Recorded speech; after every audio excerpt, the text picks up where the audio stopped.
રાજ્યના મુખ્ય સચિવ જે.એન. સિંધેએ ભારત કમિશનરે માંગેલા અહેવાલની સાથે એક્શન ટેકન રિપોર્ટ પણ સોમવારે આપ્યો છે, જેમાં તેમણે ખાસ કરીને કોંગ્રેસના તમામ ધારાસભ્યોના પરિવારજનોની સુરક્ષા માટે તેમના નિવાસસ્થાને બે પોલીસમેનનો બંદોબસ્ત પણ ગોઠવી આપ્યો હોવાની વિગતો ઉમેરી છે.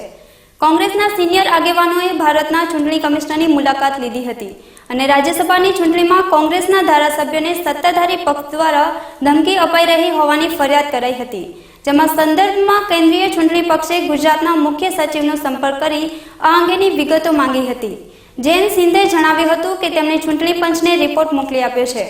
કોંગ્રેસના ધારાસભ્યોના નિવાસસ્થાને તેમના પરિવારજનોની સુરક્ષા માટે પોલીસના 2 જવાનોને તૈનાત કરી દેવાયા છે, જેને લઈને બનાસકાંઠાના ધારાસભ્યોના પરિવારજનોની સુરક્ષા માટે પોલીસ બંદોબસ્ત ગોઠવી દેવાયો છે.